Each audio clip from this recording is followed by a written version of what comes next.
Welcome to Abstract Audio, the podcast presenting life as an abstract art form. The show that encourages you to perceive beyond the tangible, to extract the infinite from the finite, to see with the mind what you cannot physically see with the eyes.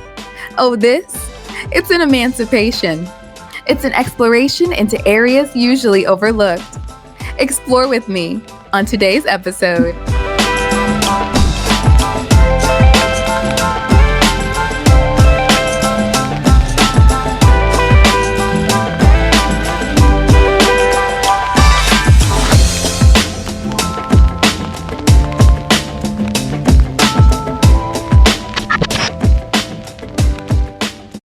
So welcome back to Abstract Audio, the show where we take the mundane, throw it around a little, toss it in the blender, and somehow churn out a 5-star meal for thought. So today's a really special one, you guys, because I am not alone. I've got an incredible guest host joining me today. She wears all the hats. She's an author, a mother, an entrepreneur, and someone who probably has way better time management skills than I'll ever have. Please welcome to the pod, Samitria Beckham. Hey, Samitria, how are you? Hi, Miss Amber. Thank you so much for having me as your guest today. Oh, my pleasure, my pleasure. Thank you for coming. And I'm so excited to have you here to be a part of this conversation because seriously, I don't think I could have thought of anyone better to have the topic with. You know, I did a little digging on you and it seems like this is right up your alley. So last week, we unpacked this beautiful kind of chaos, this mess of friendship, right? And it kind of left me wondering, what happens when you commit to those relationships and to those ideas, and you say, I'm really in this for the long haul. So today we're just diving into some of the complexities of loyalty, when it lifts you up, when it holds you back, and everything in between. Sound good? It does. Perfect. And I think loyalty is such a layered topic. And, it plays out a little differently for everyone. So I'm excited to hear how your life experiences have kind of influenced it. Especially because society loves to paint loyalty as this golden ticket to being a quote unquote good person. It's loyalty to friends and to family, jobs, ideas, brands, you name it. But if you kind of look behind the curtain, does it always look so good, or does it get really kind of messy in practice? What's your take? Right. So I've had experiences with loyalty just as we all have. And I'm not going to paint a pretty picture, this perfect, idea of myself is because I haven't always held up to my end of the bargain when it came to loyalty. None of us have, and we would be lying to ourselves first and then to whomever it is that we're speaking with, saying that, I've always been this loyal person. Right. Exactly. It's BS. But, loyalty can be a pretty sticky, crazy thing. I say with loyalty, it should always start with self. You have to be loyal to yourself. You have to is because if nobody else is going to be, you have to think that much of yourself. Mm-hmm. And I just learned that with loyalty, I understand there does come many sacrifices, but with those sacrifices, we should always still remain with our integrity.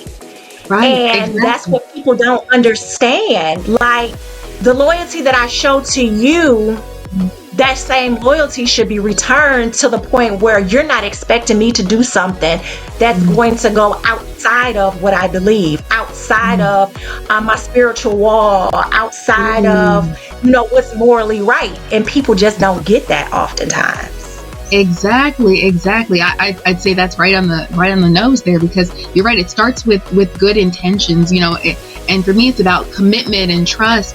But it can, like you said, turn quickly into something that feels unfair to be asked of us, or a burden. And I know you're a mother, so for instance, loyalty to your kids, non-negotiable, but it's still heavy sometimes, it's still heavy. And in other areas of life, even like business or friendships, it's really important to ask if it's actually serving both parties or if it's just one-sided, right?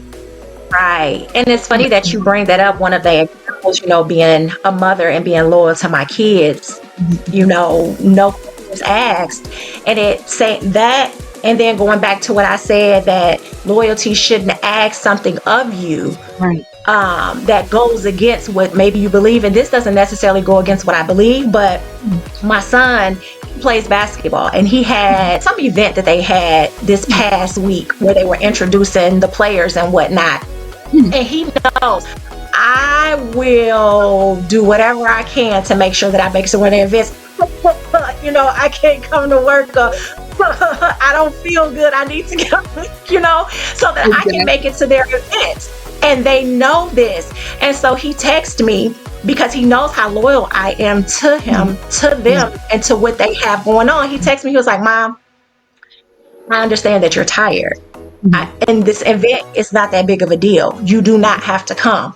It's cool. So it went to show that he understood and he respected how I feel, and that it was more than just being loyal to him, but understanding he had to give in that scenario too, to say, because I know you this diehard loyal person, I'm gonna tell you, you don't have to do it.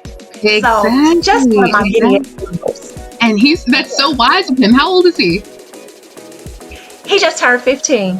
Oh wow, that's some emotional intelligence right there. Good job, Mom. Good job. Yes. Good job. And it's true. It's so crazy that he got it, because the wild part is we often mistake that kind of letting go as opposed to loyalty, or letting someone out of something as like betrayal, as if the change itself is disloyal to you, or disloyal to someone else. Exactly. And why do you think we're so afraid to kind of reevaluate where we place our loyalty? Why do you think we're afraid to kind of look closer at it? I think a lot of it has to do too with how people view us and how they look at us. If we reevaluate it, like, if I'm understanding what you're saying correctly, they're not what they think what they said that they were. They said that they were this type of person, but I've reevaluated it and it's not working for me. So I need to switch up. And just because I switch up doesn't mean I'm not who I say that I am. Right. You're right. I think it's partly fear of judgment, and partly just habit, and society kind of rewards consistency. We're taught that being loyal makes us trustworthy and good, but no one talks about how loyalty can sometimes be that form of self-betrayal. If you had, say, went to that game or went to that event and missed out on sleep that you desperately needed, or something like that, not going doesn't always mean that you're disloyal, or passing on something doesn't mean you're disloyal. It just means you're being honest about what you need. And to me, that's what loyalty is. Honesty. Loyalty is honesty. It is. It is. It should never, like I said, it should never go against what you believe, what you need as an individual, and then you even think about this. What type of loyalty would create a situation that's unhealthy and then expect you to adhere to it? Like, wait a minute, loyalty needs to be loyal to me now. It's because you've created this. Now you expect me to succumb to loyalty, just prove a point. So it's like, somebody getting in trouble with the law. Oh, well, no, don't tell. Oh, well, why not? Can get messy.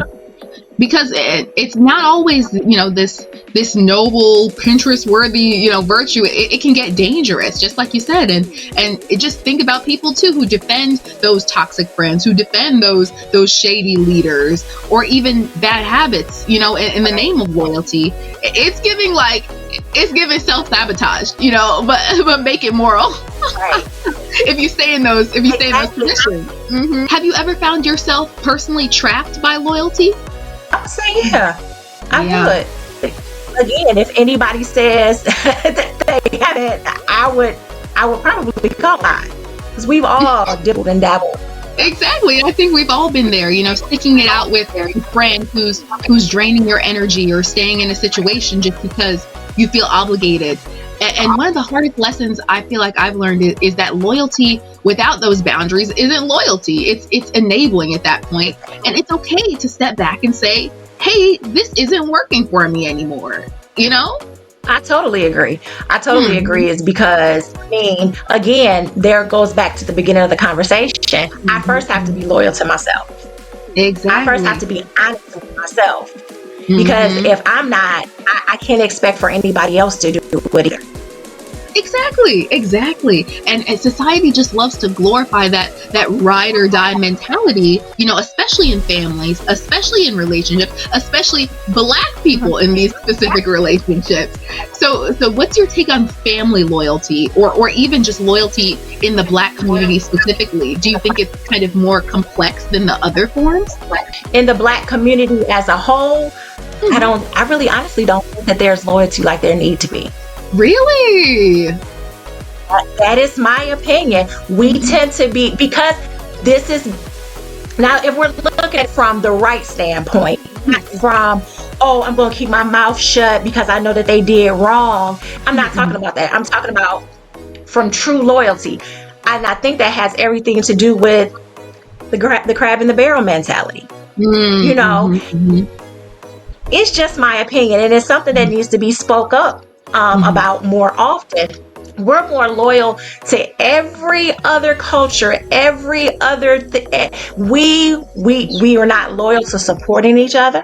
Yeah, We're not that's loyal true. to uplifting each other. That's true. We're not loyal to showing each other love. We're not Hmm. loyal to showing each other anything for the most part. That's just Yeah. my opinion.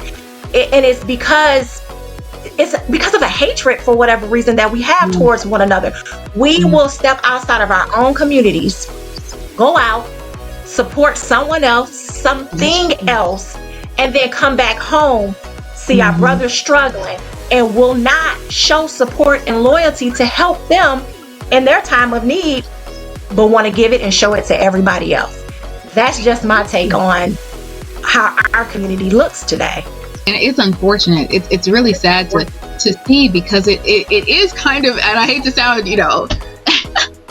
I hate to sound biased or anything like that, but it is really just our community, it seems like a lot of times, and you're right, loyalty, it's like the first thing that comes to mind is okay, either in relationship, that struggle love, oh, you got to stick it out, and because you got to stick it out with this person, and it's not real love unless you've earned it and gone through some shit together.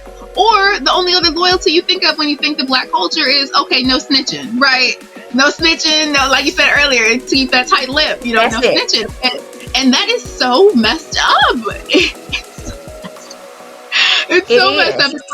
It's like, especially even if you're thinking like family, and I do want to state that I don't think it's entirely our sole burden to bear, just because it was kind of, we're kind of set up. It was kind of set up to be this way, like, Yeah. even if, Yeah. because Oh, loyalty, absolutely. It was all about exactly. design.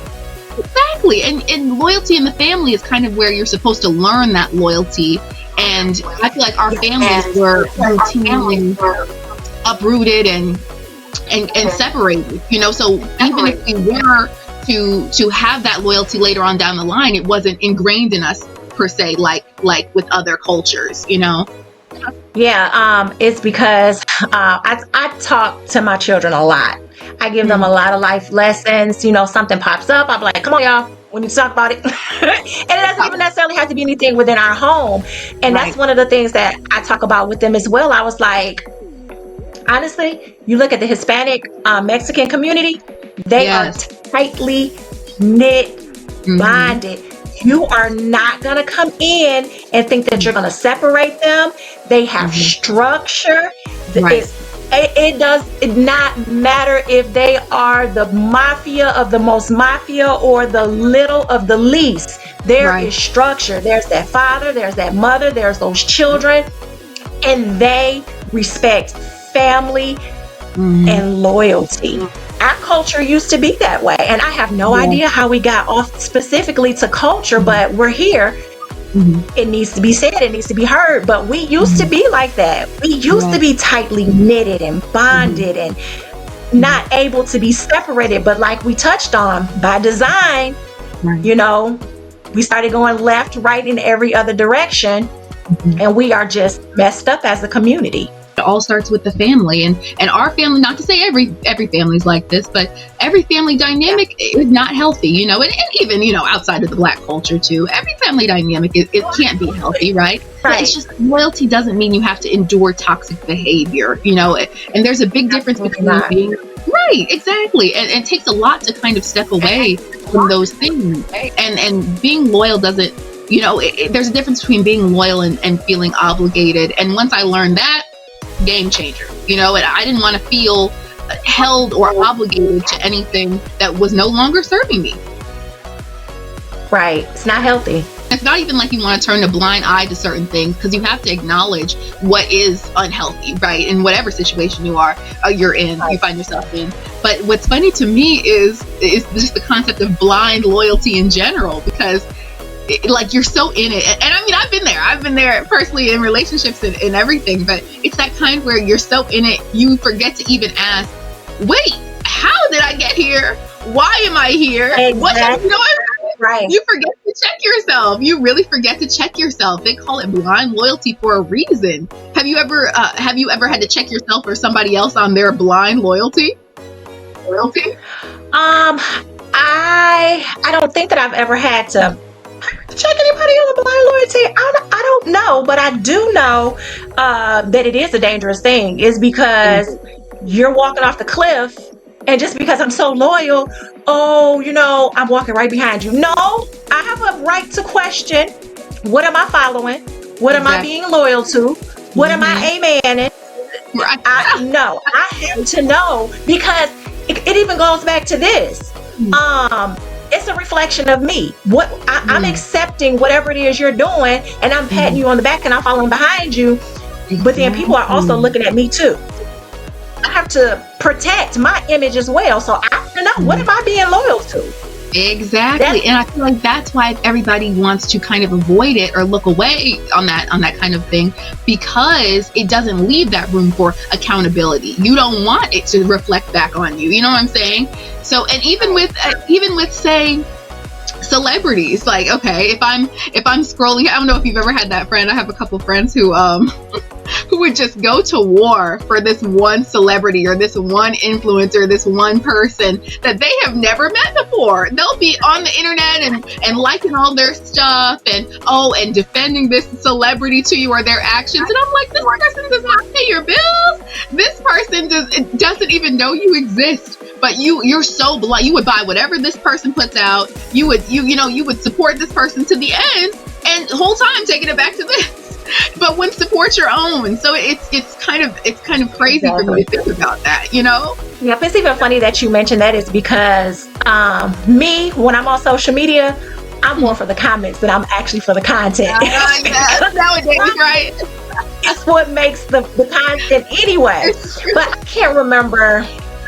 Was it might have been a Beyonce and Jay-Z. Somehow in the comments it got on the subject of what Blue Ivy had worn at some event, and how it was too old or mature for her. Then you had somebody hopping on the bandwagon. Why does it matter? Why are you hating? It looked fine. And I'm thinking like, well, dang, are you a cousin? Right. A distant relative. Do you personally know them? Are you getting paid to disagree with everybody that has something to say about them? Because trust and believe, Beyonce, Blue Ivy, Jay-Z, and none of the rest of them don't know you from a can of paint. And you are going hard. Exactly. Oh man, and it's not like they do it expecting anything in return. Like it's so weird, and it's like, what does loyalty even get you at the end of the day? Like. It's a constant balancing act. Exactly. And at a point, you just got to support yourself. You can't look for that from outside forces at all. You have to think about self-preservation. And loyalty and self-preservation don't always play nice together. We love the idea of sticking with people or causes no matter what, but it's hard to think about where that leaves you. So speaking on that, do you think loyalty can be bought? Like, is it something you can just throw money at and kind of expect it to stick? What I will say is, for most people, you can throw money at them and you can get whatever you need from them as long as you keep the money flowing in. We're not living in a day and time where people try to base things and the way they live off of morals and values. So it's easy to take some money and throw some money at somebody and buy so-called loyalty. But when the money is gone, where does the loyalty lie then? True loyalty is not going to be determined by how much money you have, how much popularity the person. No, it's going to be something that comes sincerely from the heart. I think with loyalty, there comes some form of love too. It's because I love you, I'm loyal to you. And money can only get you so far. It'll paint a pretty picture. It'll pull some people in, but it won't keep them. It's not going to keep anybody by your side, because when it's gone, they're gone too.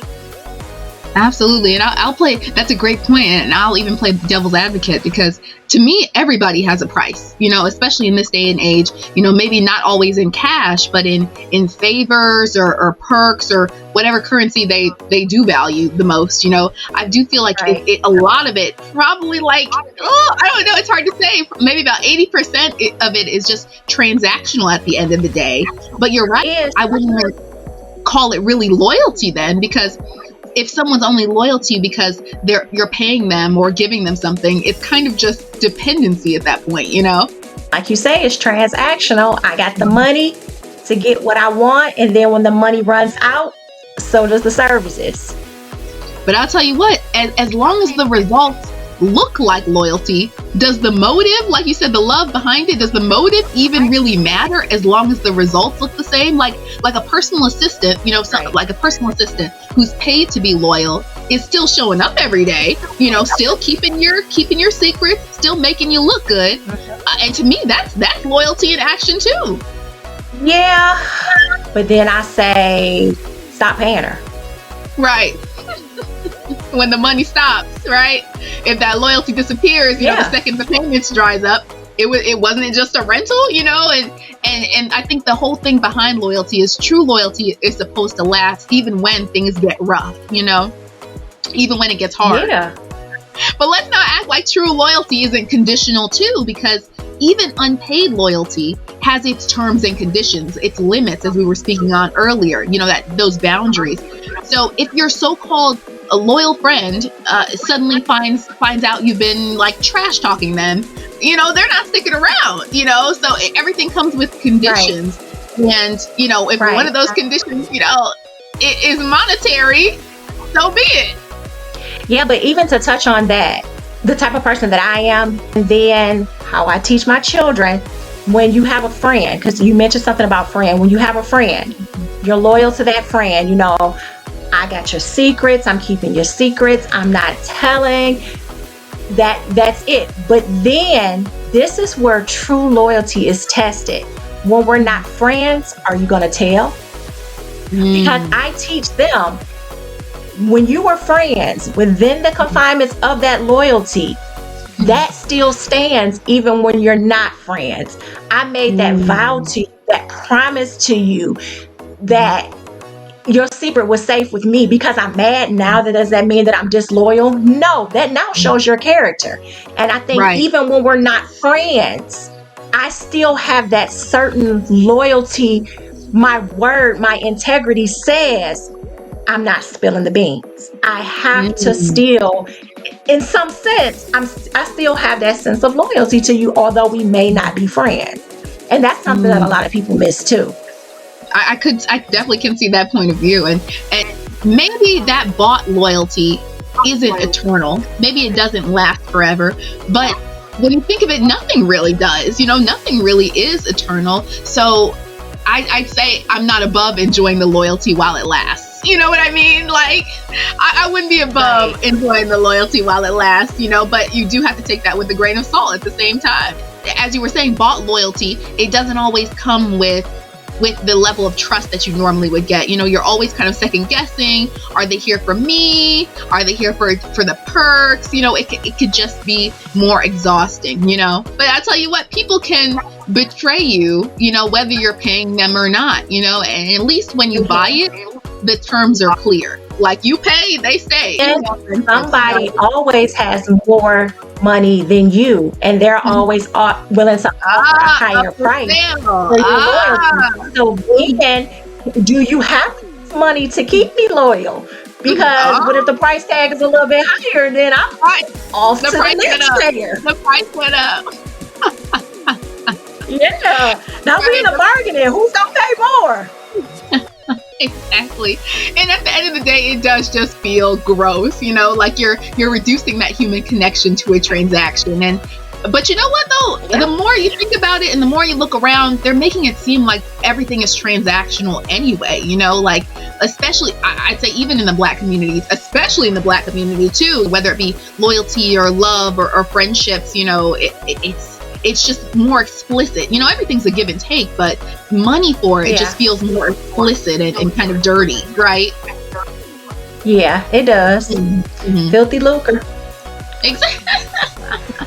Exactly. And you want those people to stick around who are really for you, to stick around because they want to, not because, like you said earlier, that they feel obligated to you. But that's rare, man. Yeah. It's rare. Everybody likes fast food now. Fast convenience, immediate quick gratification, you know? Yeah. Yeah. Mm-hmm. That's why, you know, it's easier to have those friends when you have nothing. Because it shows you, even with a relationship, you know, when a guy and a girl, even in a relationship, it's easy to know who's there for you when you have nothing. When they stick with you through unemployment, through homelessness, through how am I going to pay my bills, through how am I going to eat. I can't do anything for you, but I need your help. How do you balance that loyalty with taking care of yourself? I'm still, honestly, trying to figure it out, because I'm the one to show up. I will show up. And when I say I can't, and then I think about myself, and then I'm hit with guilt. But all at the same time, if I'm not thinking about me, if I'm not replenishing myself, then when I'm down, when I'm out, can I know that I can rely on somebody else's loyalty to help me in the time when I need that help? But I'm, like I said, I'm trying to figure it out. As far as actually doing something like taking time away from myself, or maybe laying in bed and rest and things like that, I don't necessarily do. But because I guess I'll use the word spiritual, because I'm a very spiritual person, I find that refilling through prayer, through studying my scriptures, doing things that I like to do. If it's cooking, if it's cleaning, if whatever it is, that is what sometimes can fill me back up. It's tough. Me either, to be honest with you. And that balance is so hard to find, you know, even once you sit back and do take time to reevaluate the importance you put on certain things. It's so hard, especially as a woman, to even find that and even that out, you know, because Lord knows so much of it is already expected of us. You know, you don't want to be seen as selfish. You don't want to be seen as taking away, especially as women. We're such givers. It's hard to maintain those boundaries while still honoring those relationships. It's built upon a healthy relationship, though. Honestly, I think a lot of it is in our heads. It's because the other party is understanding. It's just us that feels that guilt. Especially as moms, we feel that guilt when we shouldn't, especially knowing that the other party is understanding. That's where that open communication and, you know, the understanding comes from. Because again, there is sacrifices in it, but it's not going to be those sacrifices that make you feel guilty. Exactly. Loyalty that drains you, it isn't loyalty. You know, it's martyrdom at that point. It's martyrdom. And I didn't sign up to be anybody's martyr. You know what I mean? I am not nobody's martyr. harder, right? It's so crazy too, because a lot of stuff can be tracked to like social media too, because it's totally redefined what loyalty even looks like. You know, those likes, those follows, the digital shout outs, you know. Bro, people switch alliances online faster than they change stocks, you know. Do you think it kind of reflects on how society values loyalty overall, or do you think it's just like a byproduct of living in this digital age nowadays? You can't find true loyalty within social media, is because you can hide behind it. You know, like you said, you can switch up, you can change up. Yeah. You don't have to be your authentic anything when dealing with social media. So that is a horrible place to learn loyalty. It's not that in-person, you know, confrontation or in-person connection. I honestly hate social media. If I didn't have to use it, I would definitely be done. And breaks are needed. They are. Like you said, if it wasn't for everything that the internet is needed for, I wouldn't be on social media. Like, a lot of people don't believe, since I started with my first book, I was not on social media. And so just like maybe a few years in, you know, there have been times when I might create an account, hop on, see what I want to see, pop off, delete the account, don't see my face again for years. But I don't too much care for it either anyway. It has ruined us. It has ruined society. It has ruined loyalty. Exactly. Values in general. And I feel bad for this younger generation coming up too, because this is all that they're seeing, all that they're looking at 24/7. But is loyalty in general overrated? You know, is it even realistic anymore to expect unwavering loyalty in any relationship? It is overrated. It's not as realistic as it used to be. Right. It's been redefined. It's because, I mean, we've laid out from the beginning of the conversation all the way to now, you know, the differences between loyalty, and it has been it's been redefined. Loyalty is not even loyal anymore. Right. It is. And I think before people start using that word, they need to know what that really means, what that really looks like. It doesn't mean taking a bid for your homeboy just because you want to stay down, you know. No, it's true. It makes sense. And as somebody who's juggling so many roles, you know, like author, mom, entrepreneur, how do you decide what deserves your loyalty, what deserves to stick around? Yeah. So I look at what's the most beneficial. You know, what deserves my time the most. And from there, that's how I plan it out. It's because there's, like you said, there's so many hats being juggled. I have to figure out, you know, what is priority over the next thing. And I try to deal with things in accordance to priority, in accordance to what's most important, not only just to me, but to my family as well. You know, is it more important for me to go, you know, hang out with, I don't have any, but I'm just using as an example. Is it more important for me to be loyal to those friends and go hang out with those friends is because we haven't had a girls' night in a long time?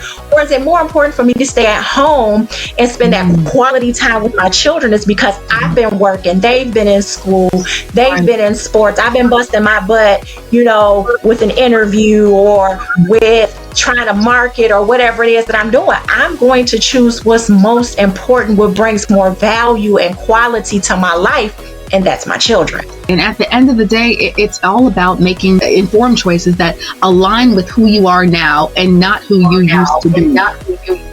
And I think that's really important. I think that's really used to be. And who you are is amazing, incredible, fantastic. Thank you so much for being part of this episode. Let the people know where they can find you. Let's hear it. Okay, so now I am on TikTok, The Real Mrs. Beckham. I am on Instagram, All Daughters of Zion. Daughters is with an S. I'm on Facebook, and you can just search me with my first and last name on Facebook. Also, my business, Purposely Here. I have a business page as well. I am on YouTube, and you can search me by my name as well.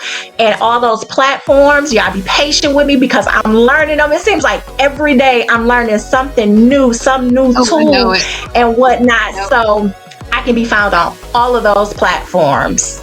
Perfect. You heard the lady. Go show her some love. Show some love to the pod. Be sure you subscribe, follow everybody on socials. And don't forget, guys, always appreciate the abstract in your life.